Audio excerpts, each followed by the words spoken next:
to All In Uncensored with Ryan and Bryon. Hey everyone, welcome to All In Uncensored with Ryan and Bryon. This is, what is it now? Episode 12. Episode 12. Yeah. And today we're going to be bridging the gap with Aaron Paker. Aaron Paker's a good buddy of mine, one of my best friends. Known him for, 30-some years now? Close to 30 years. Close to 30 years now. And the title of this episode is Love, Life, and Law. I like it. This is going to be rad. Love, life, and law. Yeah. So what we're going to do, Aaron's an attorney at law, and he specializes in elder care law. Let me guess, he loves life too. Yes, he does. Absolutely. Yep. So some of the topics we're going to touch base on in this episode, we're going to get to know who you are as a person. Okay. Then you have a Trinity approach to life and work. That's going to be really interesting to talk about. Mental health and the importance of normalizing conversations around that, because we all struggle sometimes with the high stress environment of our career paths. So this is going to be really good info for our viewing audience. Finding balance in business between worth and generosity. That one really struck me, so I'm excited to talk about that because you made a point about what Ryan and I go through with what we do in our sales business too, so that's really good. And then finally, the vision you developed to get to where you're at today. So with that, tell us about yourself. Well, I'm a husband, dad, elder law attorney, mental health person, I guess you would say. Dealing with a lot of mental health issues myself. Seahawks fan, meat smoker, amateur hack on a golf course. I mean, I'm not sure there's much else to say other than that. You've seen the golf course, so you know how bad that is. So, but some of the most amazing shots he's ever made. He took a 5-wood off of a par 3 that was like 120 yards, skipped it off the water up onto the green within 3 feet of the hole and birdied the hole. Talent. That's not skill. That's the most insane shot I've ever seen. Hey, however he gets there, it doesn't matter. Right. Bounce it off trees, bounce it off the water. Yeah. Yeah. So how did you and I meet? We met at orientation before we started our freshman year of college at UPS. University of Puget Sound. Go Loggers. Go Loggers in August of 94. So it'll be 30 years this year. 30 years. 3 decades. 3 decades. How did we meet? We met when I walked through this door, and Bryon told me that I had to try to squeeze in here with you guys. It is a tight squeeze. Yeah. What did Sean call it? Cozy? No. I don't remember what Sean called it, but it's nice and cozy. So yeah, Aaron and I went to college together, and we were actually in the same dorm and became really good friends. There was a small group of us, and we just stayed friends through all the way out. And then after school, we both ended up staying in the same area, and the rest is history there.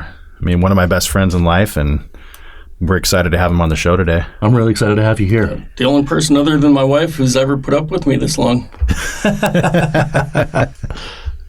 So, Aaron, how did you get from, because you had a pretty diverse background in college, like you were proficient at organic chemistry and the sciences and math and all that stuff, and you went from that to getting a master's degree and teaching from that to now going to law school and passing the bar exam. It's absolutely insane, like how much talent you have with that. But how did you get from point A to point B? It was a long journey. All through high school, I wanted to be a genetic engineer. I had a nephew who died from at a very, very young age, just a few months, from genetic disease. I was sure I wanted to do that. I got to college. I realized it's 8 hours a day of staring at a microscope, and I knew I would throw myself in traffic if I had to do that, especially with my ADHD and things like that. Was going to try it anyway. Became a Christian after I did try to throw myself off a building. That's a whole different story. Went out, met a little kid in the Salishan area, so really low government housing, just out of kindergarten, told me that he was going to drop out of school because he already knew he was going to be dead or in jail anyway.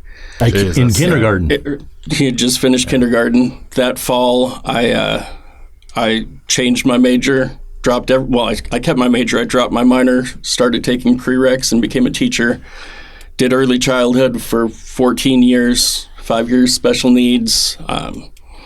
It got to be a bit much between the bureaucracy and the people who were sure that a young guy who wanted to work with little kids must be a pedophile and all that fun stuff that comes with it. Decided my next job was either going to be a chef or a paralegal because I needed to get off unemployment, and those were the two things I found interesting. But with a wife and 2 kids, chef wasn't going to do it until I made it as, the next Gordon Ramsay. So I became a paralegal, wanted to work with kids. God said, nope, that's not going to happen. Wound up in elder law, fell in love with it on my second time around. My first time around, I didn't like it, swore I'd never do it again. Wound up at another elder law firm, started doing the Medicaid, and just fell in love with helping the people who really need it. And that's really speaking to kind of a theme, overarching theme of our show, is that servant's heart mentality, servant leadership. And you really you've dealt with youth, really young people and then really old people, and you get to help people in needs with both of those demographics, which has been really huge. It's probably valuable that you get to do that. But I really love the mindset of the servant leadership that you have with that. Well, it sounds like you just have a love of people in general. When you're absolutely. helping the little kids and then you flip over to the elderly law, that's the gamut. Absolutely. And the interesting thing is I was never a people person until that day on the rooftop. And that's when my whole world became focused around love and loving people. Mm-hmm.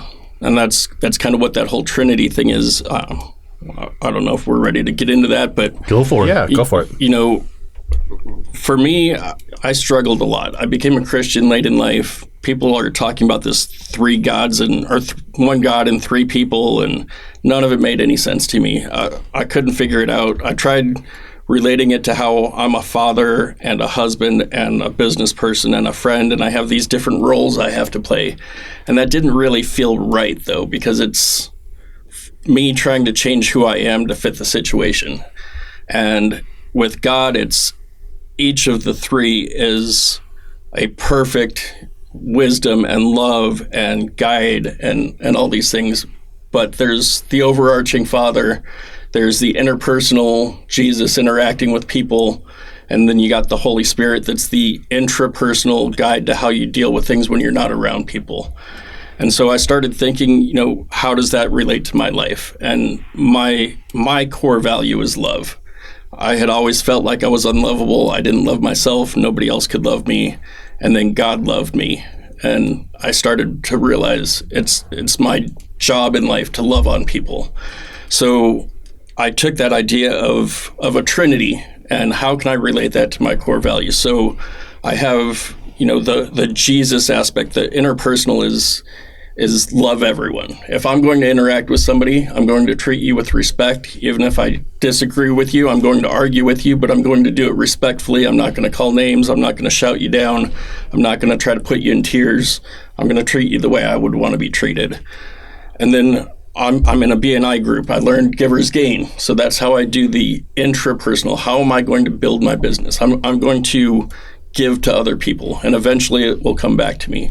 But I don't care if you've got $1 million and I could get you to give me a whole lot of it. If you don't need my services, I'm going to tell you don't give me your money. If you're somebody who I can refer a customer to or a client to, I don't care if you're not going to refer back to me, because at some point down the line it'll come back.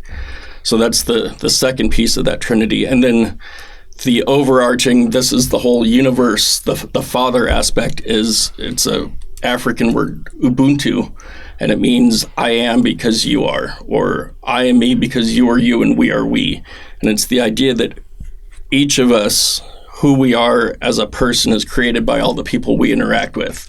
So if I interact with Bryon and I'm crappy to him, and then he goes home and he's crappy to his wife and she's crappy to all of her friends, we spread the crappiness throughout the world. Eventually it gets to everybody. It's like dropping a pebble in a pond and the ripples are just going out and touching every edge of it. It's the butterfly effect. So when you start to think of it as everything I do, everything I say, every interaction I have is going to affect every person in the world, you start acting with more love because that's what you want to put out there.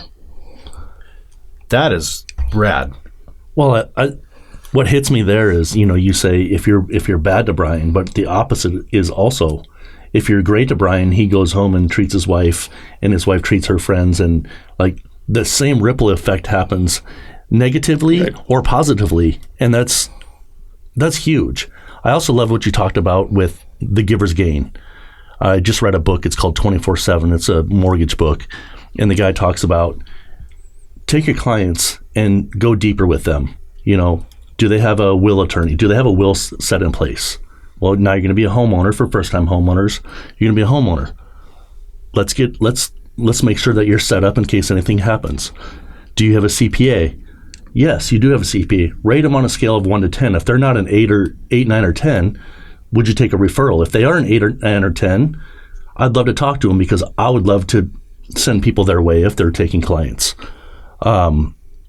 Giving, the book was all about giving. He still does home loans, but it's giving referrals out. And he said, the book was very recently written. In 2022, he gave away $2 million worth of referrals. Does he get all those back? No, but it's all about giving. He knows that will come back. Maybe not at the same level, but it's coming back. And that's a really cool mentality. Yeah, that's just absolutely cool. And it serves you, it can not only serve you in your personal life, but in whatever endeavor you do, whether it's just interpersonal relationships with other people or on a business level. So, I mean, with the level of care that you have to provide your clientele, I mean, they're in a sensitive time of their lives where they got to start thinking about end-of-life planning and all this other stuff. And that's really, really tough for families to talk about. So to have that mindset to deal with those people, dude, and, attorneys like mortgage guys kind of get a bad rap. You guys are just ambulance chasers and all this other stuff, and you're trying to nickel and dime people to death, but that's not who you are. You said it. Your goal is to help people be better.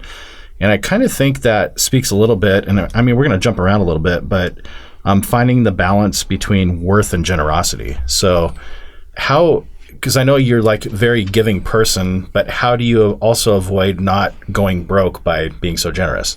This is a lesson my boss, I've been at the same law firm for coming up on 9 years now, and my boss is finally getting me to understand this. I finally raised my prices for, I think, the first time since 2016 when I was still in law school.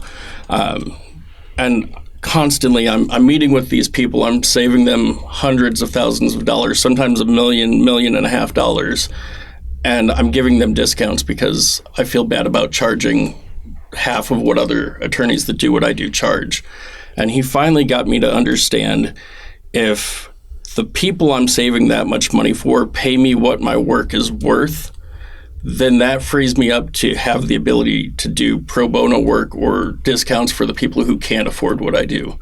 So when I started thinking about charging the people who have the money what I'm worth, valuing my work instead of wanting to give it away and just help everybody for free, that gives me the ability to help the people who really need it and who can't get by life without that cheaper free work. And they'll respect you more for it. Yep, absolutely. That's a concept that's hard to get even through our heads as lenders. Sometimes we want to give away the farm on a loan, but what is your worth? You have people shopping you until the last hour, and you have to really sit back and, what is your worth to them? Yeah, that is a tough one, because you want, on the one hand, we all have, I wouldn't necessarily call it selfish reasons, but survival needs. We live in a capitalist society, so we've got to pay our bills, and in order to pay bills, we have to have enough income coming in. So, when I feel like a client is trying to drive me down and discount what I do, I start feeling bad about that. Like, I'm like, what am I doing? And then when I start following that rabbit hole and trying to chase it all the way down to nothing, like, there's so many other people that need my help. Why am I spending time with this one person who's trying to marginalize what I do when there's all these other people I can help? So to your point, Aaron, it's really important, especially in the sales environment, to really understand what your worth is, and just know that if you're leading with the right character, and if you're leading with the right mindset and the servant's heart leadership mantra, then that's where you provide the value. And so then you should be paid accordingly. Absolutely. And that's been a really hard lesson for me. I've always believed that if I just give everything away, the universe will take care of me. But when I give everything away, I can't take care of the universe. There's always going to be those people I want to help, and I can't because I haven't brought in enough money. The firm needs me to bring in money. I can't give that time away when I want to or need to. And I'm learning that through my morning readings. So I've been doing this Miracle Morning now. I think I'm on my 16th day in a row of getting up at 5 a.m. and going through some meditation, affirmations, reading, vision, exercise, and journaling or scribing. One of the things I'm really learning about that is I just lost my train of thought. Dang it. Can you just this is why it's uncensored. So just remind me what you were telling me just before that. I was talking about always thinking that the universe would take care of me if I just gave everything away, and then realizing that I can't take care of the universe if That's I don't have the... Okay. So some of these books that we're reading, it talks about in order to help others, you have to first help yourself. So if I'm not doing this routine every day and trying to exercise an amount of self-care, how am I going to be able to perform well for my clients and others? How am I going to be able to give to them and serve them better if I'm not serving myself first?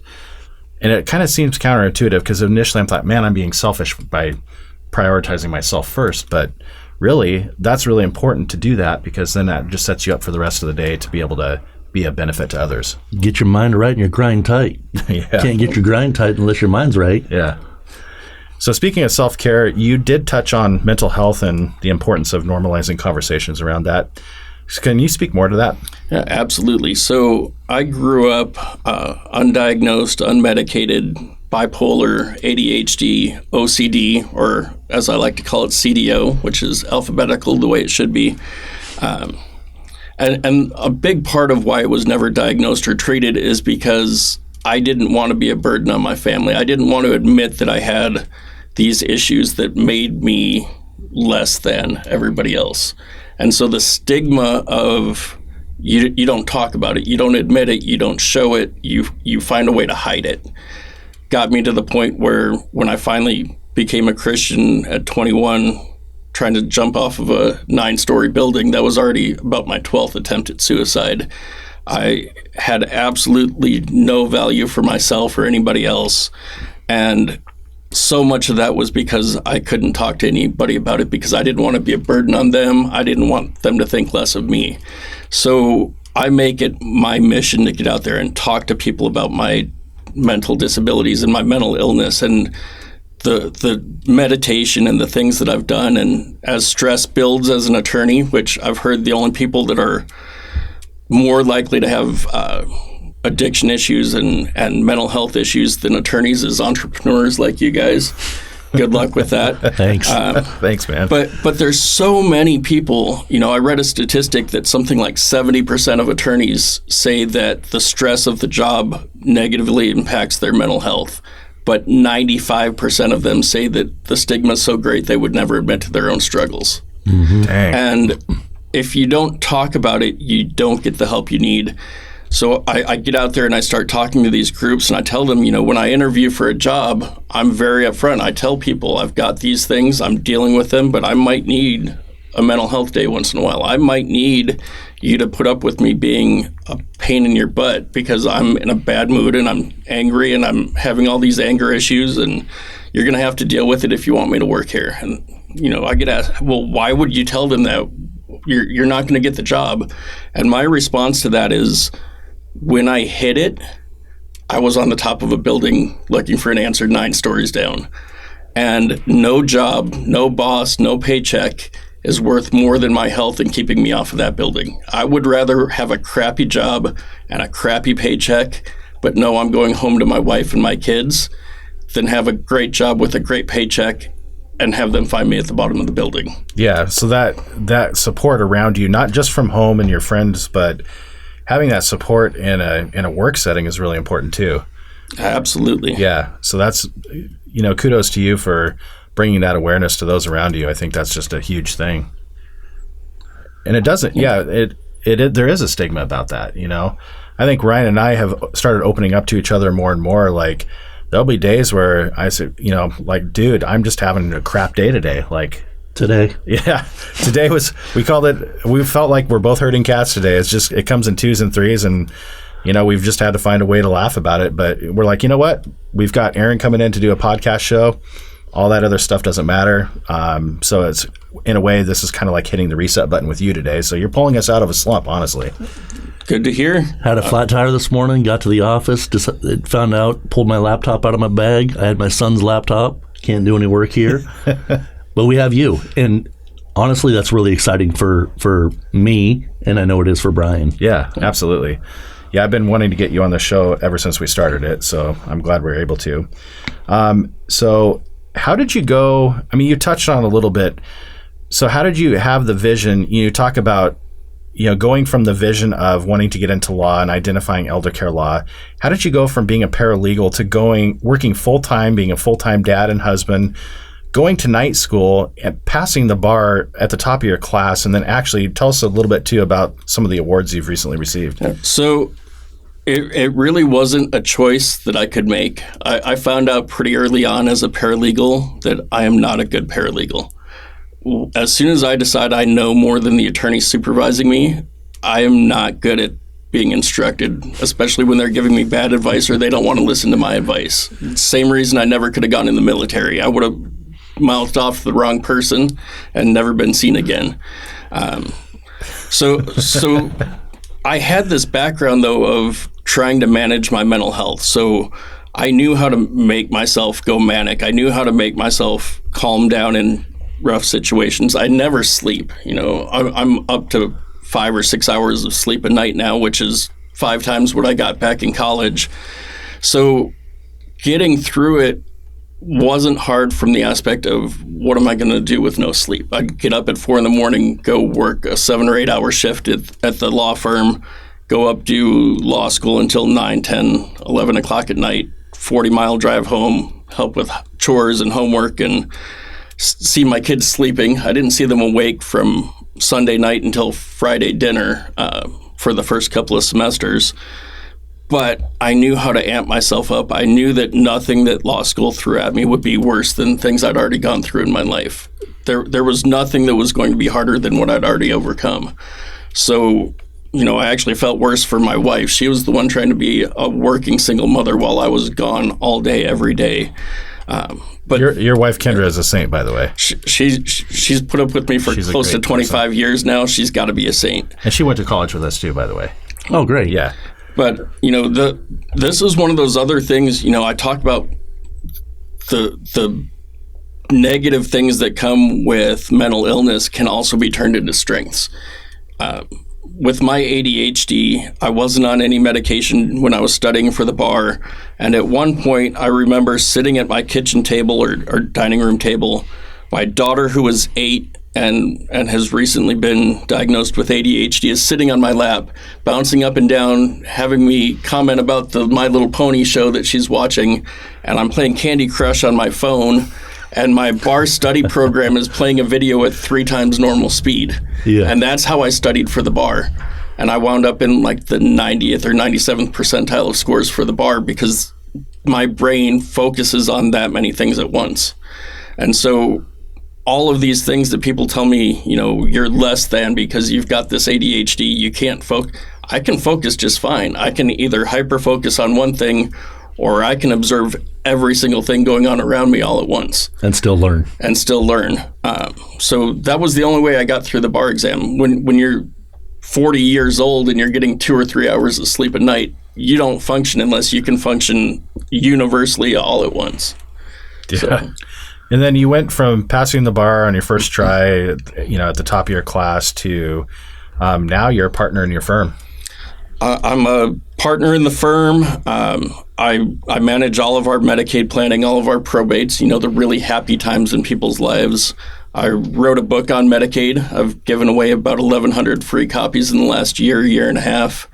Last year, because of the work I do with seniors and giving away the book and all the mental health stuff that I do, King County Bar Association named me Outstanding New Lawyer for 2023. I got this really cool little glass vase thing. I was expecting a piece of paper that had my name on it that didn't even come with a frame, and I got this really cool vase. So it was exciting to be recognized for what I'm trying to put out there into the universe. But the important thing is you weren't going out seeking that. You just went out and served others, and now people are recognizing you for that. So I want to make that distinction because, some people are going out to seek praise and accolades. That's not who Aaron is. Aaron's all about going out and trying to help other people get better every day and not asking for anything in return. And I think that speaks to your character, man.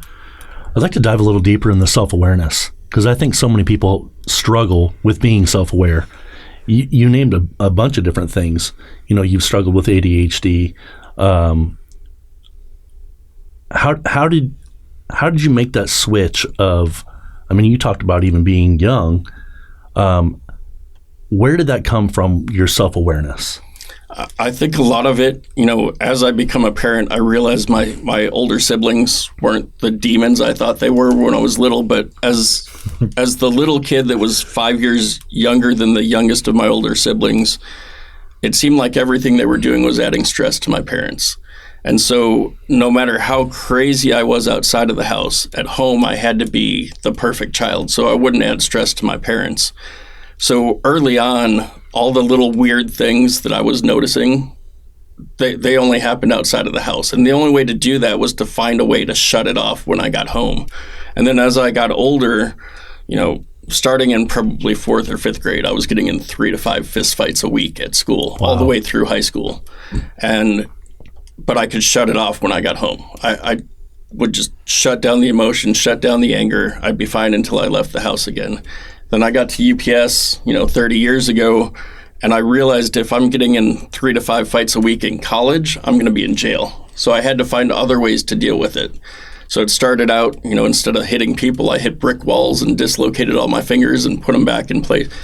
But then eventually I started doing meditation and biofeedback where I just sit and concentrate on what am I feeling now? How do I manipulate that until I learned how to push myself manic or push myself depressed and keep myself kind of balanced in the middle. And it was because I had to do it. I was going to wind up dead or in jail if I didn't learn how to control it. I didn't want to use medicine, so I had to adapt and figure out a way to do it. And then as I got better at it, it served me well. I could be in the middle of a firestorm when we were working security at the college campus, and I'm the calm one just walking through all the brawls and everything, telling people to pipe down and go back in your house. I've been there, done that. Don't do that. Yeah. Well, I feel like that whole self-aware portion also has to do with opening up to others. As soon as you can finally be aware of your emotions and learn how to control those, it's a lot easier to open up to others to help not only to talk about your personal feelings and how to get better for yourself, but then to help others. Yeah. Right.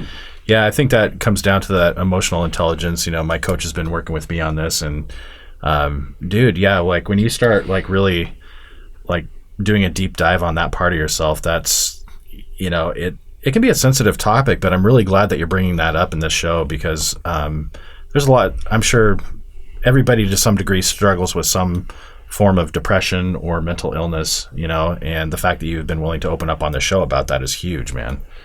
Well, I think after COVID too, the depression portion of everything has just gone absolutely crazy. Yeah. Awareness, first of all, people are more aware that depression is out there, but I think there's more depression out there ever since we were locked inside for a few months. And I'm not a doctor or anything, so I don't really know what I'm talking about, just observations. Yeah. Well, and then I think, people are probably using negative behaviors and habits to as coping mechanisms. So, like part of my issue, I became type 2 diabetic, diagnosed like right around COVID. And a large part of that was I turned to food for comfort, in times of solitude, and because I didn't know how to be present with myself. And so I'm doing this, I talked to Aaron about this, and you too. I'm doing this shadow work journal where I have to like go peel back the layers of the onion of my inner self and like get to the root of why I'm having some of these challenges as an adult male here. Well, what's the root cause of that? So once I examine that and kind of heal that part of it, then I'm hoping that will help me, not take the feed bag off my face and like be true to the health that I want to be, That's the tough part. But, so Aaron, what do you hope for the future for like, as you like, forecast goals and planning, what's the vision that you have for what you do? I think the big thing, I do these monthly seminars and stuff. Beyond getting to the point where I'm finally out of debt and don't have a negative net worth because of all the loans for law school and everything, I think my personal goal as an elder law attorney is to spread awareness. I talk to so many people that probably could have been on Medicaid 5 years ago, probably should have been on Medicaid 5 years ago, and I sit down to talk with them, and the first words out of their mouth is, I already know you can't help me. I looked it up on the Google, or my neighbor Bob told me I don't qualify. And if more people understood what's available, there would be a lot less people forced into nursing homes or forced into living on, cat food or whatever. I mean, that's an exaggeration, but not much of one. No. You get a lot of people losing their homes, losing the ability to have any kind of freedom because nobody bothered to tell them that there was help available. Well, it's amazing how much people listen to people that are not professionals. We deal with the same thing. Oh my gosh. Especially with first-time home buyers. They're talking to professionals like lenders or real estate agents, and then they go talk to their Uncle Bob, and Uncle Bob says, this is a terrible time to buy a house. Well, let's flip that script a little bit. Is it a terrible time to buy? Never, really, in history. Real estate's always gone up. Tell me, is there ever a time that it's terrible to own a house? The answer is probably going to be no. It's always a great time to own a house. I think every professional industry deals with Uncle Bob's telling them bad information. Yeah. Absolutely. Or just what they were taught. Not necessarily bad. It's just what they were taught. Yep. And it's not even just that either. It's, you were talking about the bad rep that attorneys have, which, I always tell people lawyers aren't as bad as the jokes that make us out to be. It's just the 99% that make the rest of us look bad. Mm-hmm. But, I'll sit down with a family, and one in particular stands out from about a year ago. I basically told this guy his wife was dying. They had about $1 million left. He was about to go into a care situation where it was going to cost him probably $15,000 a month to take care of himself. And I basically laid out for him, you're going to do this work right now. You're going to come back and do this work when your wife passes in a couple of months, and then we're going to do this work after that. And I quoted him a price. It was like $15,000, $20,000, something like that, for all 3 bits of work over the course of a year and a half. And I told him, I'm going to do this work.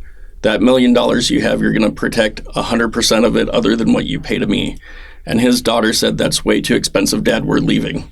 And pulled him out of my office and took him home.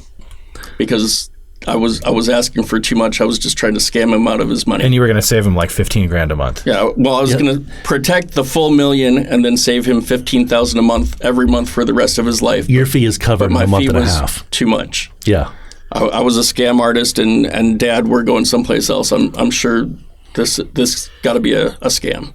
Yeah, and I think that in our business we face some of that too. There's like this thing called sticker shock. So I was like, well, wait a minute, I didn't realize it was going to cost this much or this much. But then, it comes down to that education part. You really got to lay it out. But even at times when you do that, they're still going to just throw their hands up and walk away from me. And there's not much you can do about that. But so the book that you published, Aaron, how can we help you spread that word and get that out there? Obviously, we'll provide a link, whatever link that they can go to get a copy of the book, we'll provide in the show notes here. But how can we get your message out there, and what can we do to help you? So the book is available for sale on our law firm's website under products. I just recently started selling it. I was just giving it away, and then I realized how expensive it is to have books printed. I also, once a month, I do these seminars, usually the third or fourth Saturday of the month. I give away free books to anybody who shows up for that. Anybody who calls me to do a consultation, even if they don't hire me, they walk away with a copy of the book. If they want copies for their neighbors, I'm giving them out. I'd rather get them out there in the universe than have them sitting on a shelf in my office because nobody wanted to pay $10 for it. So right. And I know you had expressed an interest in one point at potentially even starting your own podcast show and doing an informational series about this, about what you do to help people. Absolutely. It's one of those things that in the next year, 2 years, I would love to get started on something like that. At this point, I'm still growing my portion of the firm fast enough. I don't know how you guys, as busy as you are, find time for this. Right now, I'm chasing myself in circles, just trying to keep up with work. But it's something I would love to do. I was an educator for 14 years. I love teaching people about this stuff, and it's a topic that so many people need. I would love to do something where I can get it out there, where I can have churches available to, hey, go watch this, and they'll show it for their aging congregation, or the senior centers can show it periodically for the people who come and hang out. And I can't do that till I get it taped. Yeah, we have a lot of real estate friends in our community, and for those real estate friends that are listening, a lot of agents in our market represent that demographic of people that need that kind of help. And a lot of, Gig Harbor always comes to mind because it's a high net worth, affluent area. And there's a lot of older people that are in retirement who have these amazing estates, then they're trying to preserve wealth, and they could benefit by talking to somebody like you, couldn't they? Absolutely. Especially those folks that are house rich and money poor. I get a lot of those, and if we can protect that house so they don't have to sell it to get the money to pay for the care, it gives them a legacy they can pass on, or it gives them a place where they can pull out a reverse mortgage or a line of credit or something and keep themselves going without just winding up destitute in the process. Yeah. Who's your ideal client, and when is the best time for them to reach you? So for the law firm as a whole, you were talking about this holistic, do you have the right CPA, all of that. My boss is amazing. He's from India. His big mantra is, I come from the third world where almost everybody takes their last breath at home where they've always slept. Why does the richest country in America have 70% of their people not dying at home? Mm-hmm. So he's trying to change the way people think about, plan for, and live out their retirement. So he does this very holistic. We look at health and housing and finances and legal and family and bring it all together. So for him, it's anybody who's getting towards thinking about retirement. With my work in Medicaid, what I usually tell families is, as soon as you get that diagnosis of dementia, Alzheimer's, Parkinson's, before it gets bad and you're bleeding money at $10,000, $15,000, $20,000 a month, before it gets to the point where you can't remember who your kids are, if you start the planning, then I can save you a whole lot more money, and I can give you 3, 4, 5 options for how to get there instead of, here's your one option and it's going to cost you everything you have, but we'll get you help once you're out. Do you think there's an ideal age of people that should start the conversation with you? The conversation with my boss should start as soon as retirement is something that you're thinking about. Mm-hmm. When you're first starting out, everybody who's ever started a job at 18 or 16 should already be thinking about retirement. But when you're actually thinking it's on the horizon, that's the time to talk to my boss. For me, age isn't necessarily that important. Most of my clients, I would say, are 65 to 103. Probably the average is 85 to 90 for a lot of the work I do. But I've had clients that were 59 and already advanced Alzheimer's. I've had people who were 45 and got in a skiing accident and they're quadriplegic. There's no magic number when life is going to turn on you. It's that diagnosis date where you're really looking at and you need to dial in everything. Yeah. Or those sudden things when those happen, don't wait until you're in rehab. I get so many people that call me and say, my dad had a stroke. He's been in rehab. I know it's Thursday night, but they said on Friday we're doing a care meeting and he's going to private pay on Monday. What do we do? And the thought in my head is call me 3 months ago. Yeah. And the answer I give is we'll get in here and we'll figure something out. But, once that stroke happens or the fall with a broken hip or whatever it is, you don't wait until the hospital and the rehab is done and you're going to start paying that $15,000 a month to the nursing home to call and get help. I think it's hard as humans to they think they can do it on their own and they think they know best. You explain to your client where the daughter was in there and she thought she knew best, when in realistic terms, it's going to cost them a lot more money than your fee. Right. Yeah, that's always tough with family, because family they're really trying to come from a good place, but they're not the expert in that topic, and they always try to have the best interest in mind. But that's where you got to put trust in professionals like we are, right? And that's, again, how you conduct yourself in business is going to allow people to be able to trust you. Absolutely. If you're going to act like a lawyer, people are going to treat you like a lawyer. If you're going to act like a human being, I've been training my kids. My kids will never tell you their dad is a lawyer. I've told them from the beginning, lawyers are the people you tell jokes about. Attorneys are the people you go to get your butt pulled out of the fire. I'm an attorney, but I know a lot of lawyers. Good to know. Yeah, I love that distinction. Yeah. So let's do a couple of fun questions, just off the cuff. What is your favorite food to cook? I was going to ask that also. That's a tough one. I love cooking just about anything, but I like to make my own sauces and rubs. So ribs are one of my go-tos because I make the rub, I make the sauce, and I have fun smoking it. But I also, a couple of years ago, started making my own sausage from scratch. Ooh, and I've had it. It's really good. Mixing it up and getting it into that casing and everything, there's just something satisfying of going from these chunks of meat and veggies and everything that look like food and going into through this whole process. It's true. You don't want to see how the sausage is made, but when you're the one making it, it's so much fun. Yeah. Ribs. 3, 2, 1. 3, 2, 1. You every do the time. 3, 2, 1 every time. So do I. Yeah. Yep. I learned that when I first got my Traeger 5.5, 6 years ago, and I will never do ribs another way again. 225? 225 for the 2 and the 1. Mm. What about brisket? Are you a firm believer in smoking it at 225 to temp, or are you a low and slow guy? So I typically do the first few hours on smoke, and then I go 225 until it gets up to that 200, 205 mark.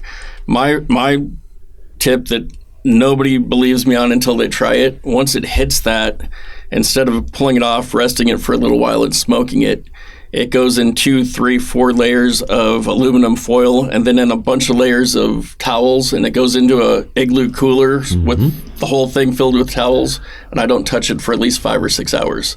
And when it comes out, it's still hot enough to burn your fingers as you're cutting it up, but every piece of fat in that thing has turned into liquid gold, and it's... Yeah, I call that beef butter. We could talk about barbecue for hours because that could be another show. In the last few years, I've really gone a little bit deep in trying different things in the barbecue. I've done a ton of ribs. We just did a brisket for Christmas. Well, my brother did. Thanks, Troy. But I love barbecuing and the art of it. I just have a Weber, and I do low and slow on it. I do hot and fast, everything. Yeah, I accidentally figured out a 24 or a 20-hour pork butt. So you came over to that Labor Day party. We had a big bash. We had a keg of beer and a ton of people there. So the first night was brisket. So the brisket was served, and we had really amazing dishes there. And then the following night was going to be pork butt. So I had to get that pork butt on for the next day. But really, my recipe only called for 8 hours, so it was going to be from 10 to 6. So in my mind, I was thinking 10. Well, I put it on at 10 p.m. and not 10 a.m. because I don't know how many beers into my night I was. And then it hit me like about an hour into the smoke. I'm like, oh, crap. This should have gone on 12 hours later. All I can do now is just like crank her down to the lowest setting and let her rip and see what happens. And That pork butt, it was the best pork butt anybody at that barbecue had up to that point. And that's how I smoke my pork butts now. I put it at 180 for 20 hours, and it just, like Aaron was saying, the fat just turns into like this butter and just, so You good. made a mistake and it happened. Yeah. And it turned out great. That's the beauty and the fun of cooking. It's all about making mistakes and learning from it, and you stumble into some pretty creative stuff. That's why I hate to bake. I don't like using recipes. Yeah. You know, I'll look at a recipe to figure out, you know, maybe I should use some of these ingredients, but, you know, I've tried baking that way. It doesn't turn out well. I leave the baking to my wife, and I'll get out on the grill. So one fun fact. So in college, all I ever heard about for like the first 3 years in college, my dad makes the best pizza in the world. Aaron's like, my dad's pizza is the best pizza in the world. And like in college, all you eat is pizza, right? So we've tried every pizza joint in town.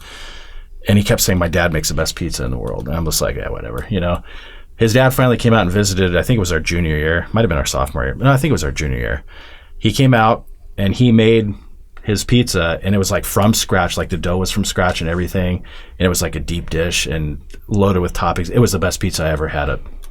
Aaron's dad's pizza is the best pizza in the world. So the secret is one of those deep dish pans that's like 16 or 17 inches, and you use like 3 pounds of meat and 3 pounds of cheese.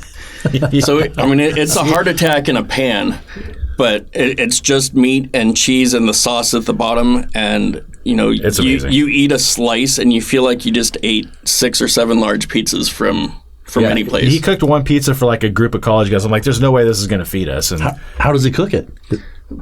In the oven, nice and slow, just long enough to make sure the bottom crust isn't going to fall apart on you. And I've made them in like a normal like 9-inch cake pan, and the thing still weighs like 4 pounds when I make them.